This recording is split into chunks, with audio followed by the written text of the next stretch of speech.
De retour sur ce plateau, à l'instant même, notre invité Bahouri, vice-président de l'UFDG, et de ce côté aussi, notre analyste de tous les jours, Idrissa Condé. Nous allons parler de politique à présent. Justement, Idrissa Condé, aujourd'hui, on a assisté à plein de manifestations dans ce pays, surtout d'ordre politique. Finalement, dans nos précédentes émissions, vous parlez même d'un bilan de guerre. 100 morts en Guinée. Qu'est-ce que cela vous aspire aujourd'hui? Bon, je pense que notre pays ne mérite pas cela. La démocratie n'est pas faite pour sacrifier des êtres humains. Nous l'avons dit ici. Nous avons dit qu'il est très important que et l'opposition et le gouvernement, et Cellou Dalein Diallo et Alpha Condé comprennent que la Guinée est au-dessus de leurs deux personnalités et qu'il est très important de continuer à travailler sur les questions d'unité nationale. Parce qu'en réalité, ce sont des citoyens guinéens qui meurent. Il n'y a pas un Guinéen supérieur, il n'y a pas un Guinéen inférieur. Il est très important que la justice guinéenne comprenne qu'il y a ce besoin de justice pour les compatriotes qui sont tombés sous les balles des forces de sécurité et qu'il est très important que notre gouvernement travaille sur la question... Sauf que cela n'est pas encore prouvé. Oui, justement, les forces de sécurité, cela n'est pas encore prouvé. Justement, il appartient justement, oui, à la justice d'établir cette vérité. Au gouvernement, M. Traoré, il appartient au gouvernement de faire les investigations nécessaires, de faire travailler la police criminelle pour constater d'où viennent les balles qui ont tué nos compatriotes. Ça, c'est le travail de l'État. Donc, cette réalité institutionnelle de la dépravation politique dans notre pays inspire la colère. Et il est très important que le gouvernement apprenne justement la gravité et fasse un travail professionnel pour sécuriser les Guinéens. Voilà. Pour vous, M. Ba, est-ce que cela aujourd'hui est un bilan de guerre? Bon, c'est... Plus de 100 Guinéens ont perdu la vie lors des manifestations. Même s'il n'y en avait que 2 ou 3 ou une seule, c'est déjà un lourd bilan. Et ce qui est triste, c'est que cela ne se justifie nullement, puisque il y a des espaces de discussion, de négociation, de débat qui existent. Les principaux protagonistes sont représentés à l'Assemblée nationale. S'ils ont des revendications particulières, pourquoi ne pas utiliser l'Assemblée comme étant l'espace dédié par excellence pour expliciter leur point de vue, leurs revendications et se faire entendre? Sauf que pour eux, aujourd'hui, les manifestants, ces différentes formations politiques, ils pensent qu'ils n'ont personne pour les écouter. Vous savez, je ne partage pas cet avis. J'étais lors du premier incident où le 3 avril 2011, lorsque Zakaria a été tué, 60 de nos responsables ont été arrêtés et une dizaine de maintiens d'ordre incarcérés. Je m'étais opposé à cette manifestation qui ne se justifiait pas, parce que je leur avais dit que c'est une forme de provocation. À peine 6 mois, un nouveau chef de l'État est installé, que quelqu'un d'autre vienne et fasse comme s'il y a un second chef d'État dans ce pays. Donc, on peut considérer qu'une première erreur, c'est un certain manque d'expérience, mais qu'on répète 2 fois, 3 fois, 4 fois, 5 fois, et aujourd'hui, on comptabilise plus de 100 morts. Je trouve qu'il y a une responsabilité Alors, pour vous, notoire. La responsabilité. La responsabilité est partagée. Oui. D'une part, ceux qui initient ces manifestations savent pertinemment que dans le contexte ambiant... Sauf que vous en faites partie, parce que si vous nous dites dans cette émission que vous êtes vice-président de l'UFDG, c'est que c'est l'UFDG qui organise généralement... Non, c'est pas l'UFDG L'UFDG fait partie de cette opposition guinéenne, donc vous êtes responsable. Et pour éclairer la lanterne, je m'étais opposé à cela.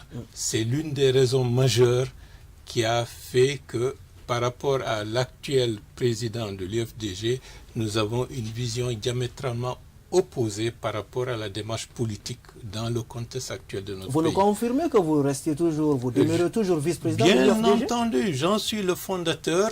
Ce n'est pas parce que je m'oppose à la démarche de celui qui est à la tête du parti que nécessairement... Sauf qu'on ne vous voit pas aux assemblées générales. Parce qu'ils ont décidé de manière unilatérale, le 4 avril 2016, d'exclure Bahouri. J'ai porté plainte, j'ai obtenu gain de cause au niveau de la justice et ils ont interjeté appel. Et comme vous le savez, lorsqu'il y a une interjection d'appel... Pour vous, c'est un coup de force contre vous au sein de cette formation politique? Bien entendu, et même au-delà, mais je ne rentre pas dans ces détails. C'est pour dire que la violence a été toujours présente dans l'espace politique guinéen, avant l'indépendance, pendant l'indépendance.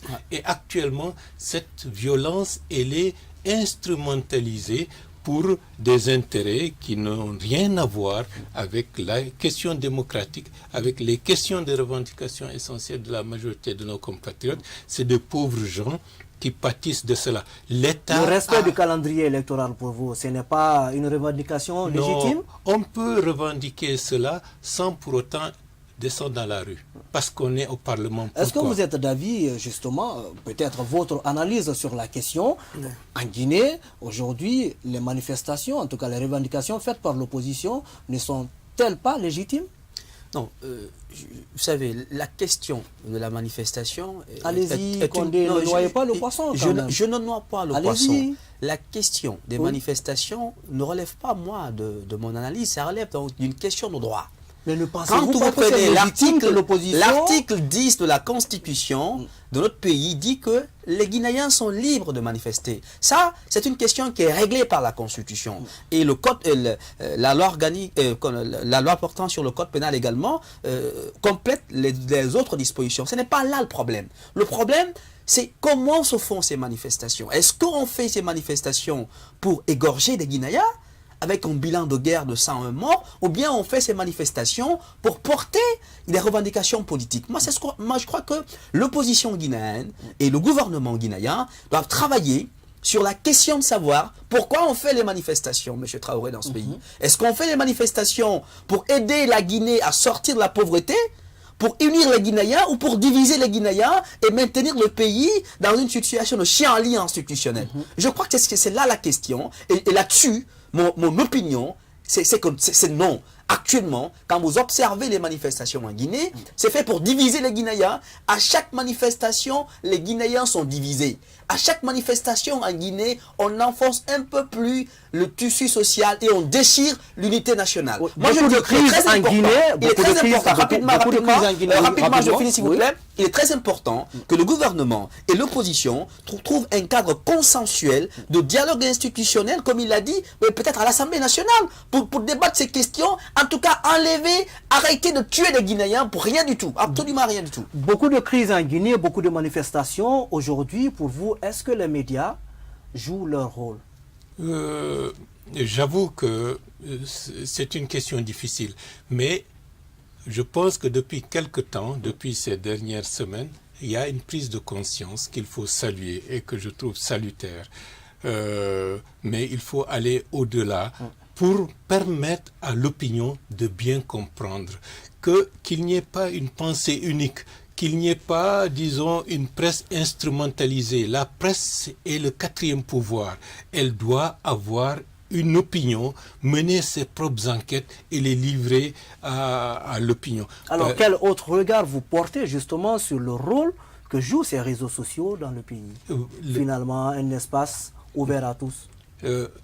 Vous savez, chaque instrument, il y a le bon côté des choses et le mauvais côté des choses. Actuellement, il y a une utilisation malveillante au niveau des réseaux sociaux par des campagnes de haine, des campagnes, disons, des appels au meurtre, une volonté de mener ce qui se faisait autrement dans une campagne de délation, d'intimidation et de culture de la haine au niveau des réseaux sociaux.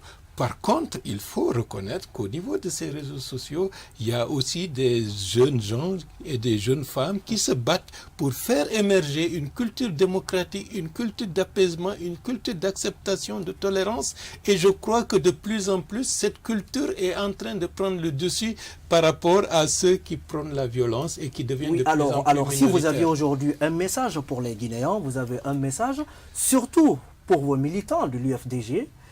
Quel va être le message? Je reconnais que l'UFDG, à travers ses militants, ont beaucoup supporté. Ils ont enregistré un lourd tribut. Maintenant, il faut, lorsque tu marches, tu te heurtes une fois, deux fois, trois fois, tu t'arrêtes, tu te dis, est-ce que je suis sur le bon chemin? Est-ce que ma démarche est adaptée par rapport à mes objectifs? Et à partir de ce moment-là, on réfléchit, on se dit peut-être que le chemin que je suis est très mauvais. Et le chemin que suit actuellement l'actuelle direction de l'UFDG est un très mauvais chemin qui ne conforte ni les intérêts des militants de l'UFDG, ni les intérêts du pays, ni les intérêts de la démocratie. Au contraire, ça nous met dans un engrenage infernal où il y a des risques d'atteinte à la stabilité de la Guinée. Nous revenons tout de suite sur ce plateau, juste après cette pause.